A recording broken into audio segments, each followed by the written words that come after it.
All right, this is the Alpha Dog here with the 3 Count Podcast.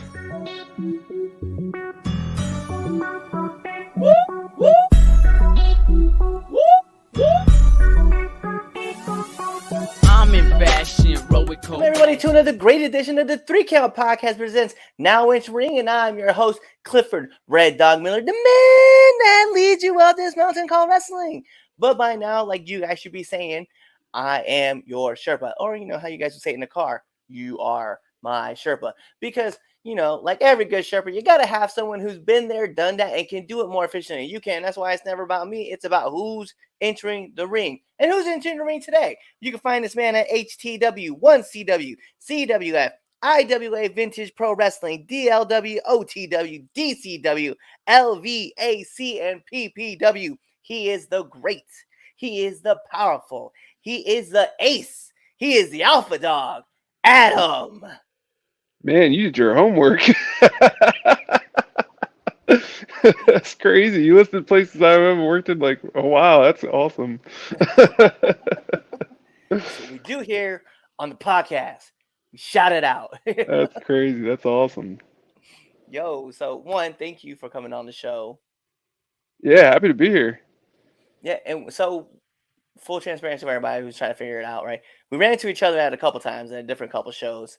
But the one that memorably sticks out to me is we were getting ready for a rumble, and I was wearing my vest, and you had your vest on. You were like, "Uh-oh, look at both of us here with vests on," and like it just stuck out to me because I was like, "Yeah," or I was like, "Cool." I was like, "I have no idea who this guy is right now, but he's very big. I'm just gonna nod my head in approval and just keep it moving."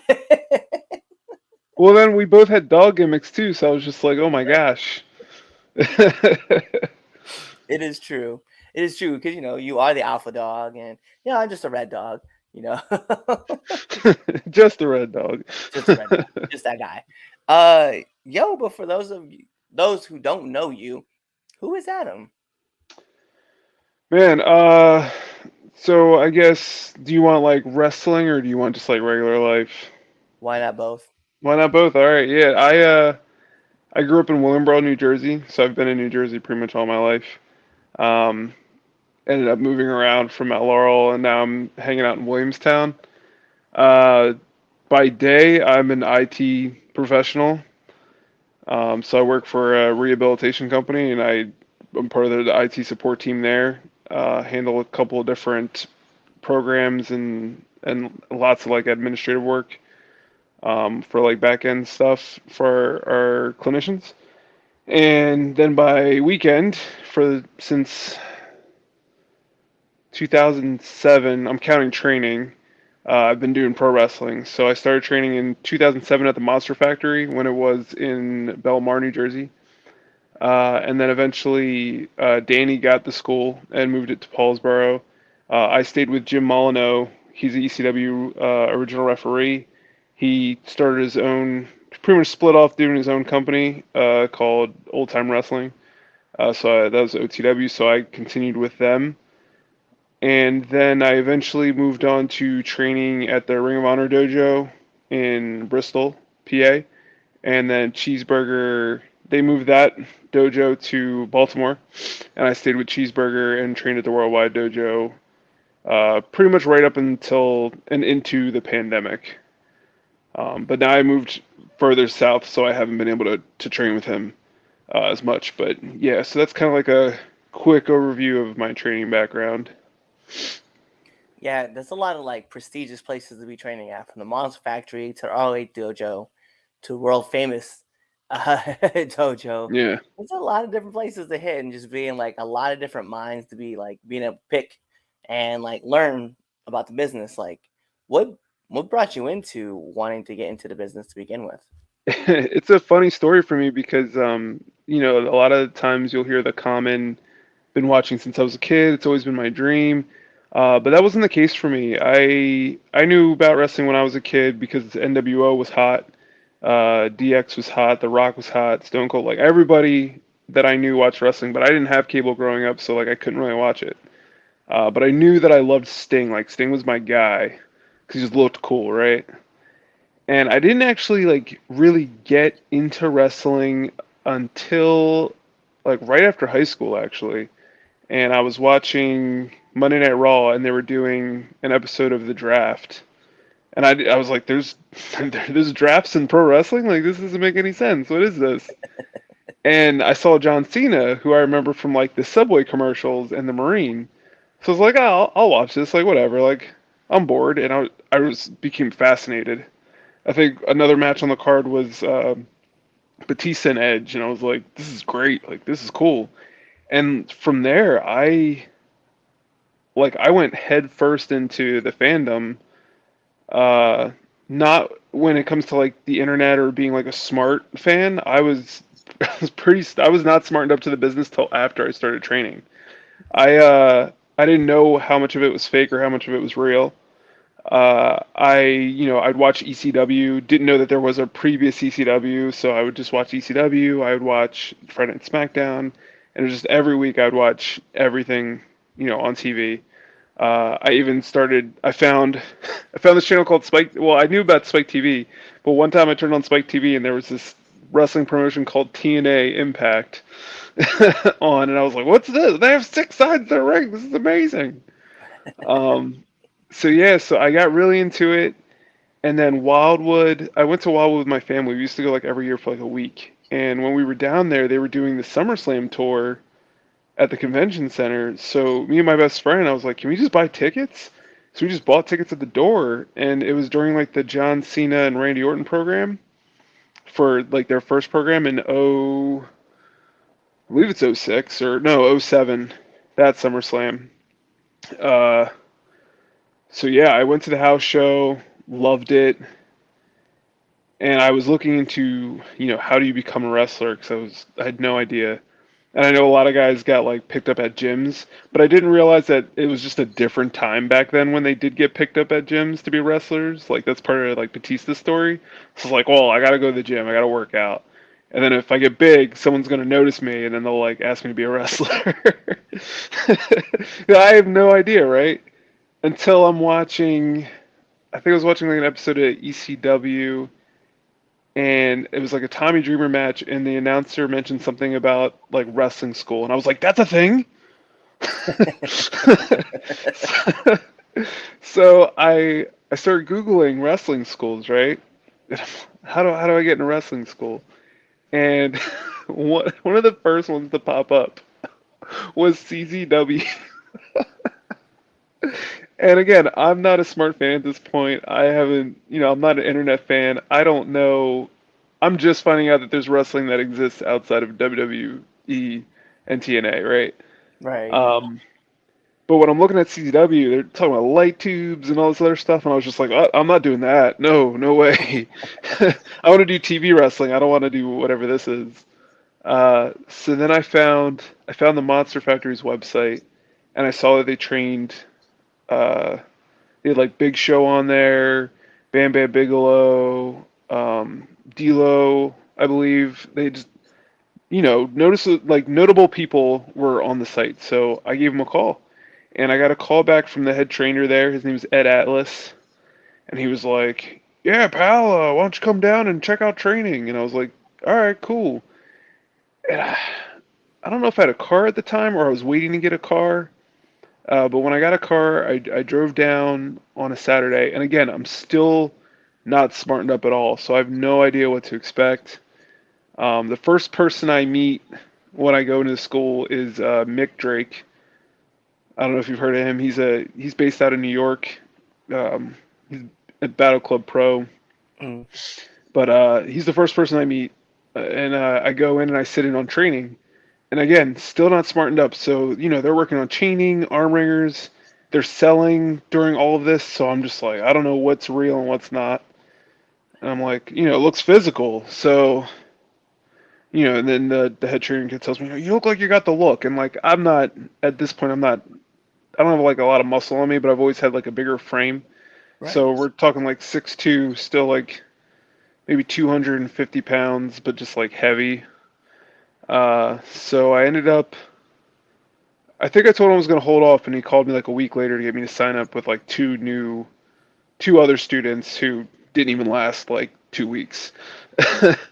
So yeah, I started training in 2007, but I didn't have my first match till probably late 2008 into 2009 because it just took me a while to figure out what I was doing.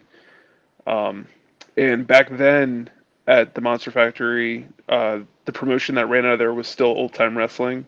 This was before it split off. And when I was first starting out, every single match was 100% on the fly. Like, we had two separate locker rooms for heels and faces, and then our trainer Ed would just come into one locker room and just tell you what the finish was going to be, and that was it. And sometimes it'd be something really simple, like depending on where you were on the card, sometimes it'd be like, you're going over with a shoulder tackle, or you're losing to a shoulder tackle.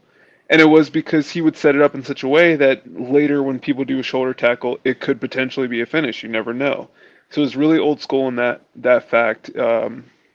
We didn't have entrance music or anything like that, and we ran every Saturday at 2 p.m. So for a good chunk of my time as a wrestler, I worked every single weekend.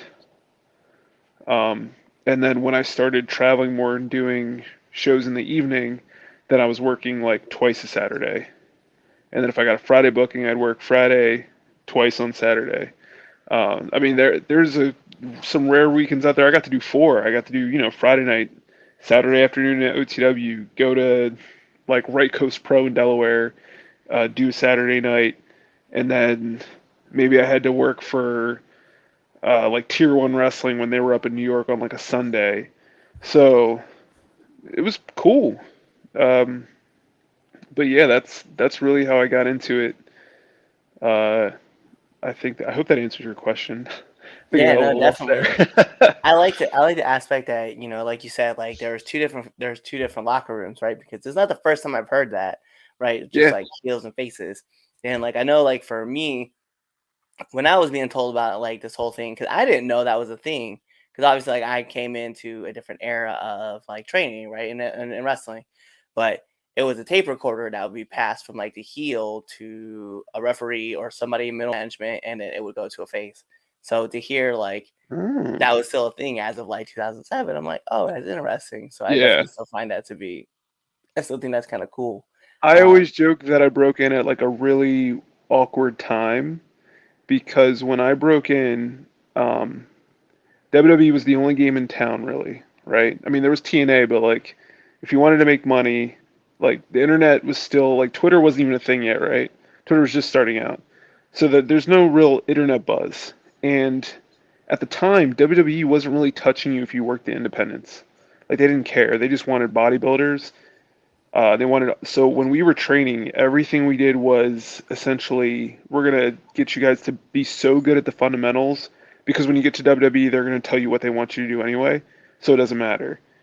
Um, so that's when I broke in, but then the game started changing, so I was ill-equipped for those changes at the time. I felt um, just because then the internet started getting bigger and then the indies started mattering.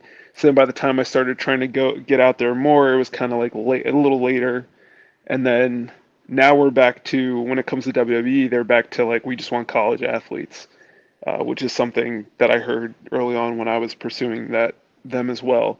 So it's just kind of crazy to see how things change in just a few years. Like you said, in 2007, there was some places that were still doing the heel and face dynamic with several locker rooms. Facts, man. So you've been around since 2007. I'm sure you have one of these, and I gotta know what's the worst bump you've taken?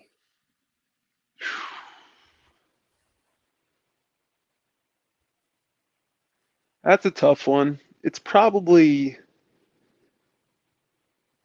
I mean, we used to have just concrete floors. Like we didn't have padding around the ring at OTW. So if I've ever taken a bump like out there, that was probably the worst. I don't have a memorable one for sure. I will say it's not a bump, but I gave someone a back elbow and I like just stood right in front of them, but they were the same size as me and they were running like full force and I tore my AC in my shoulder. That sucked. Yeah. And it just went, or actually, I fractured my collarbone and like, yeah, so the piece went into the, 'Cause I tore my AC another time, so that was also terrible. Same type of situation. But yeah, the piece of the collarbone like went into the socket, so my arm like had limited mobility. So yeah, Yeah, that sounds like not fun to me at all. nope, nope. Not at all. Um, so usually after a match or a show, you have like that post-match meal, post-match snack that you need to have. So what's yours? Post match. Oh, snack. Yeah, snack or meal. Yeah, so I'm a big fatty, so I always end up somehow at home with like whatever I want to pick up and like a pint of ice cream. So it might be like if I stop at like a Wawa, it'll be like a hoagie and a pint of ice cream. If I stop at like a 7-Eleven, I might grab a couple like snacks or like a sandwich or something, and then a pint of ice cream. So yeah, definitely pint of ice cream is post match go to every time, and then just pass out. That's actually not bad. I might have to think about that now. Like just driving home, just have a pint of ice cream.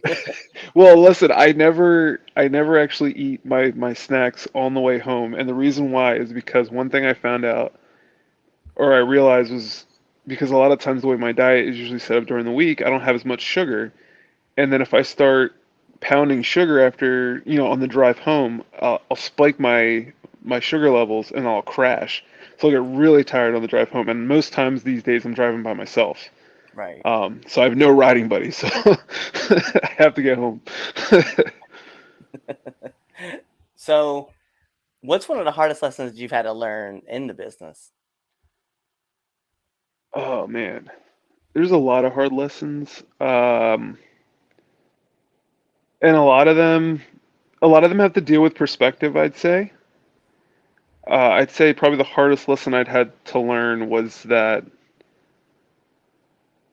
what? Actually, I'll be real candid and say the hardest lesson I had to learn was that I wasn't nearly as good as I ever thought I was.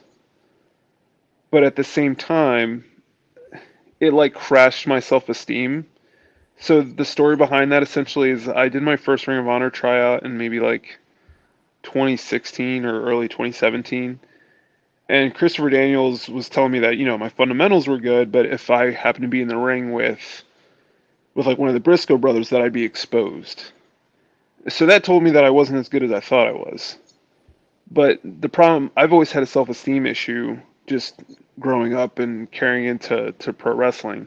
So they pretty much got me right when I was at a point where I was actually feeling pretty confident in myself. Because the year before I just did a tryout at the PC with WWE. So I was like, I'm on the radar. I'm in contact with uh, the vice president of talent relations. Not that they were pursuing me, but he'd answer my emails every so often when I shoot him something. So then you hear that at Ring of Honor, and then I followed them. I did a lot of like ring crew with them for like a whole year, and then I just felt like you just see like how good these guys are, and then I just continued to like not feel good about my own abilities. And so it was a hard lesson to learn, but a very valuable one is just that not to put so much stock into what other people think. Like it's good to take criticism, but it's also good to like take criticism, digest it, and move on. So I wish I did more of that. I wish I earlier on I wouldn't have let others' criticism or others feedback stick with me so much. If I could help anybody younger, it would be like, take the feedback you're given, pick the best thing you can learn from it, and then just move on. Because half the stuff that you think matters does not matter at all. So I don't know if that quite answers your question's hardest lesson I've had to learn, but it's kind of like an encapsulation of the lessons that I did learn was that like half of what you think matters a lot doesn't matter nearly as much as you think it does. I like that though. That's good though, because even for life, like that's just good too. Like Yeah, people are gonna give you critiques. Like take the critiques that you find that are gonna be the best, apply them to yourself, and then apply them in trade, and then just keep it moving. keep it Don't moving. Yep. don't harp on it too much. I like that. I like that a lot. What kind of advice would you give to upcoming wrestlers? Mm, don't take this too seriously anymore. I got really caught up taking things really seriously. Like I was the guy that would be like, "Oh, you're a weekend warrior. You don't take it as seriously as I do." Like I'm a real wrestler. Like no, don't take it as seriously as it's not as serious as you think. Have fun with it. Just if I could give any advice to upcoming wrestlers, it's just have fun.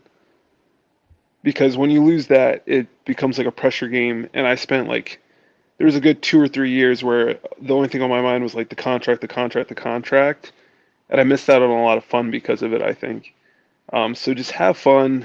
Don't take yourself too seriously, and then celebrate the small wins, all of them. Celebrate them all. No win too small. Seriously, because you never know. Like for me, I know that my time is coming up, and when you're in the thick of it, you never really think of that sometimes. But it's not that you should, but you should make sure that you're appreciating and taking in every single little moment that you have, so that way when you look back on it, you have like very memorable things to look back on. I like that. I like that a lot. Because even for like me, like full transparency for guys who are wondering when we're recording this, because everybody, try to figure this out. I actually was supposed to be in a 7-man gauntlet match at SWA, and plans change always, right? Card subject to change. It is what it is. But instead, I got pulled out and got put into a match with King Kalua, and like I got to work with somebody that has no affiliation to my training school, barely knows who I am, and got the approval, the thumbs up approval, and I was like, this is very cool. So I was like, I know I'm on the right track with things. I'm very excited. So it was definitely kind of cool to see like all that play out. So I was like, all right, bet. Yeah, Let's man. let's celebrate this win. Yeah, for sure. Small win, and like that's just for lack of a better term, it's like a good notch in your belt, and you can, that's all right, cool. Now, once you deliver on that, then it's on to the next step and the next test, the next challenge. Facts. And you're Facts. still early on, I think, right? Like, how long are you in? Well, okay, so I think I'm in a so similar to how you said it, you're in a kind of a unique perspective. Like I'm in a unique position because I have been in for 2 years, but I'm also turning 37 this year as well. So Gotcha. like I'm a lot older like than most, but I'm also pretty young in the game. Like You're young in the game, so you still have a lot more to experience. But if you're looking for that contract or whatever, your window might be a little bit shorter. It might not be. I mean, who like look at AEW? They're yeah. hiring everybody, right? Or anybody.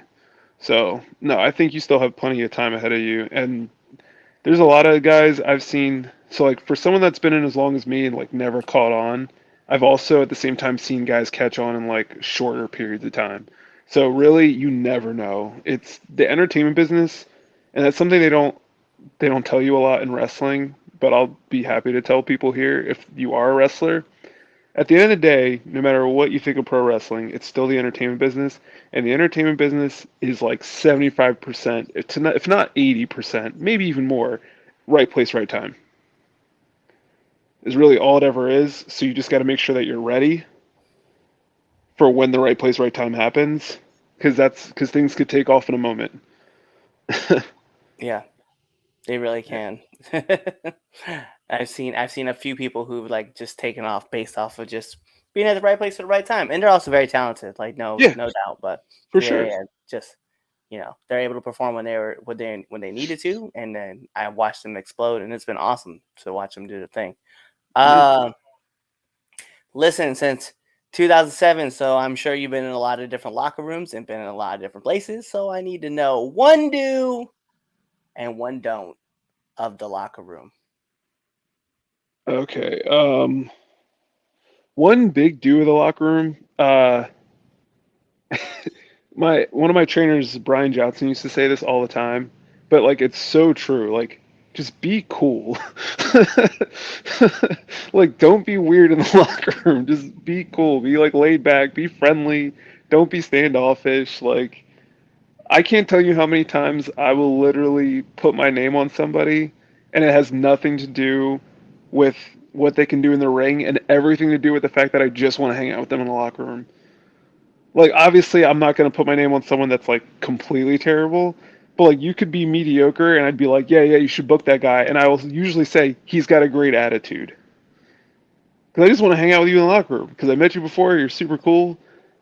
Um, so yeah, just be cool. That's like a big do for the locker room. Whatever that means for you, just be cool. And then a big don't.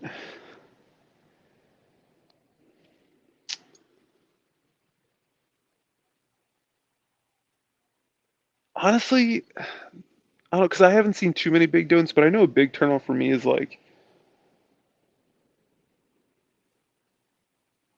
uh, I'd say more like don't be so quick to be speaking negatively about other people, other promotions, whatever your experience is.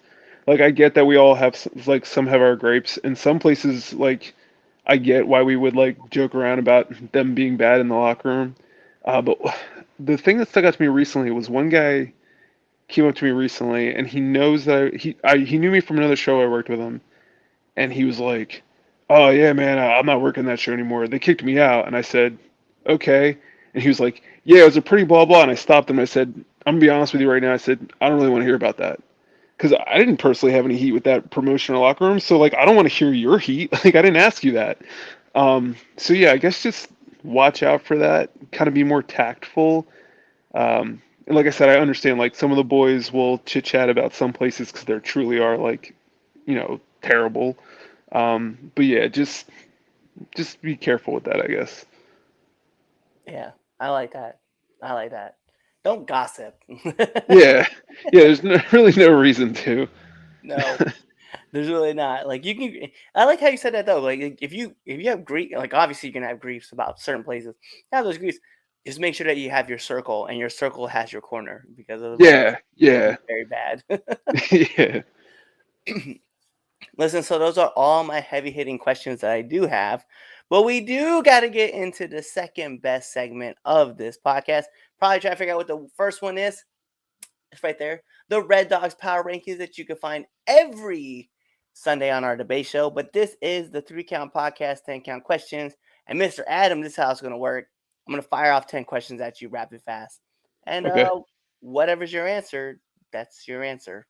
okay, cool. So we're going to put on the imaginary timer for added pressure. Bing! And here we go. SmackDown or Raw? Raw, Favorite movie? Blade. Yes. Yeah, I just got done watching that like 2 days ago. Still one of my favorite movies. Yeah, I said that in a car ride once, and uh my car mates laughed at me for a long time. That's their Yeah, loss. yeah, Like the best scene is like right when Daniel wakes up and he like bites old boy, and then here comes Blade, and he was just like, come to finish the job, and the cops shoot Blade, and he's like, motherfucker, you out of your mind? yeah. And, you know, just that quip so quick. I was like, that's one of my favorite scenes. Oh, I stood by it 100%. I was like, the movie's a classic. I said it never gets old. No, I was like, and for those out there, if it wasn't for Blade, there would be no Iron Man. I'm just gonna put it out there. Yeah, Sonic or Mario? Sonic. Favorite cartoon? Dragon Ball Z. Let's go. Shawn Michaels or Chris Jericho? Shawn Michaels. Favorite actor? Dwayne Johnson. All right, all right. Deadlifts or bench press? Deadlifts. Favorite podcast? The 3 Count Podcast. Yeah, right. It's like we marketed over here somewhere. No, it's weird. Nominate one person that you want to see on this podcast. You guys should do Brian Johnson. Yes, 100%. And then last but not least, my favorite question asked every single person who comes on this podcast. Favorite curse word? Oh, fuck. Right. Like good at promise what Yeah. you need in this life. Yo, those are all my questions that I do have for you. So all you need to do is let our listeners and our viewers know where they can find you. You can find me on Instagram, Twitter, and I believe Facebook. It's at the Alpha Dog AC, all one word. So again, it's Alpha Dog AC. So There yeah, you and go. that's my handle pretty much for all my social media accounts. So good So there tip you go. for young wrestlers out there: if you do have more than one social media platform, try to keep your handle the same for all of them. Yes. Yeah, I thought about that immediately. I'm glad you said that because it's definitely something that people don't talk about.